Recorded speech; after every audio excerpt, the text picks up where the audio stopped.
Hello everyone, I'm Jonathan Little for PokerCoaching.com, and today I'm going to be reviewing an interesting hand from the £1 million Triton Million in London that took place recently. It was a charity tournament, which was extra sweet, in that some of the prize pool went to charity, and it featured a lot of high rollers and a lot of, quote-unquote amateurs who, many of them just play a ton of poker.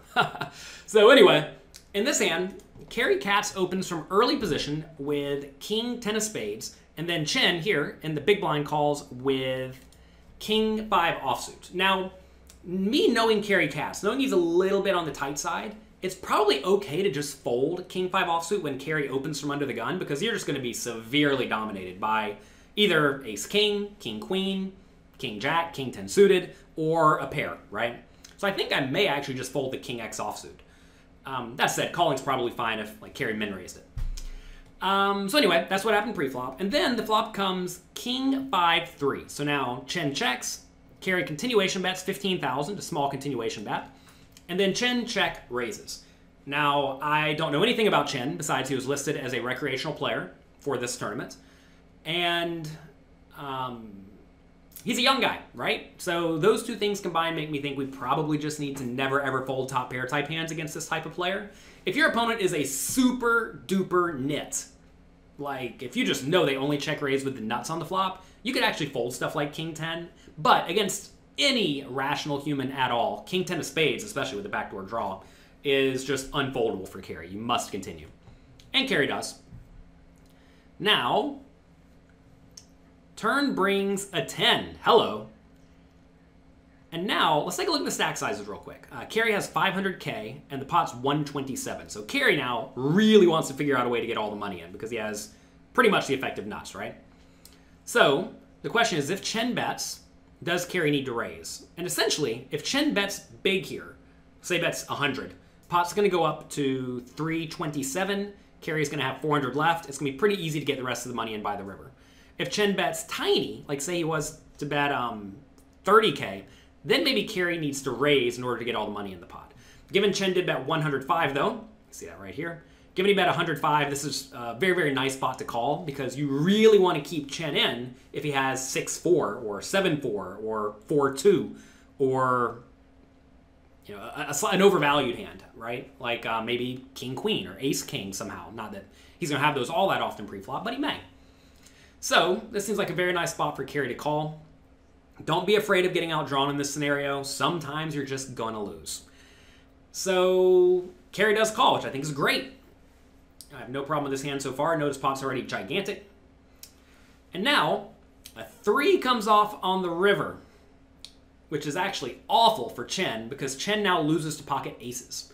However, it's really only one hand, right? So, Chin still beats Ace King, King Queen, and King Jack, which he is almost certainly putting Cary on at this point, because remember, Cary called a flop check raise, called a big turn bet. He just must have a king or pocket aces, right?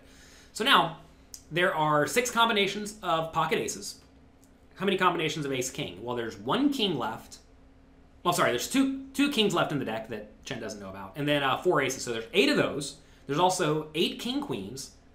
Maybe not all the king jacks if he doesn't open those from early position. And then King 10 suited, you lose to that every once in a while. There are 2 combinations of that. So Chin loses to a total of 8 combinations of hands, and he beats about 16 of them. Maybe more if he has King Jack suited, which clearly he does because he has King 10 suited. So this is a scenario where, presuming Cary calls with the reasonable kings, to make logical sense, every time, this is a very easy value bet for Chin, because he's going to win about 2/3 of the time and lose 1/3 of the time when he gets called, assuming Cary calls with the kings. Now, if Cary doesn't call with the kings, what that starts to mean is maybe he only calls here with aces and ace king and king 10. Now, you lose to the 6 aces and the 2 king 10s, right? So that's 8. And you beat the ace kings, so it's 50-50. Which may sound fine, but really it's not, because Cary may decide to bluff if you check to him. If he randomly does have 6-4 suited or ace-4 of hearts, right? If you check, maybe Cary bluffs, then you get more money in the pot that way. Or maybe if you check, he value bets King Queen or King Jack. You get more money in that way, right? So I like the value shove here for Chin. It is a big bet. That said, I'm not sure Cary's going to be the type of player who makes a big call here. I think I would have much preferred a 280K bet. I think 280K gets called a ton, whereas I don't think 405K gets called all that often. So now, what does Cary do? I think Cary has a pretty easy call. Here, he beats the bluffs, right? And, 6-4 is staring you right in the face. 4-2 suited, maybe. Also, if he had a hand like 7-6 of hearts, he's going to check raise flop sometimes, bet turn, and then jam river. So what do you lose to here? You lose to pocket fives, pocket threes, I guess aces, but probably not aces all that often. So there's 3 combinations of fives, 1 combination of pocket threes. And that's it. Guess you lose to king 3 as well if he has king 3 suited. Guess you could have king 3 offsuit if he has king 5 offsuit, right? So there are 2 threes left and 2 kings, so there's 4 of those. So you lose to 4. You lose to a total of 8 hands, right? Can we come up with more? Well, first off, we're getting pot odds, right? So we need to have something like, he needs to have something like 12 value hands, give or take. Or he has 8 value hands, it means he can have something like 6 bluffs. Let's just pretend that's roughly what it is. And so can we come up with 6 logical bluffs? And in this scenario, there's 16 combinations of 6-4.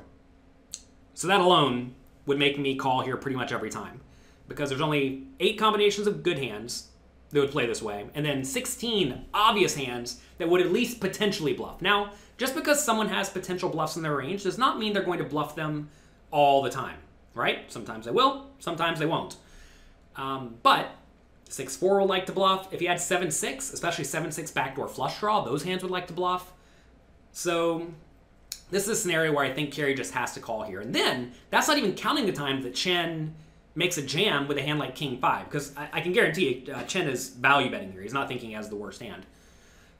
So, in this scenario, if he'll ever value bet worse, like say he'll value bet ace king if he has it, or a hand like, king 5 if he has it, then it becomes a very easy call, because now you beat the bluffs and you beat the value bets. So anyway, Cary, this was way too tight.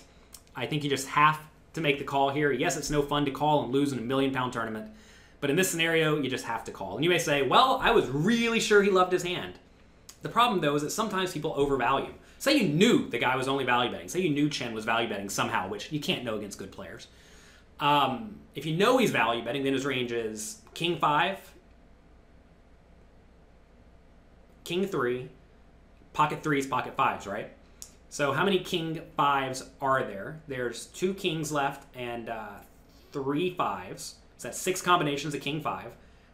Like we said, there are 4 combinations of king 3, and then 1 3s and 1 5. So in that scenario, there's 6 king 5s and 8 hands you lose to. And in that scenario, even then, you're getting roughly the right odds. So essentially, to make this fold, you have to say, Chen is literally never bluffing.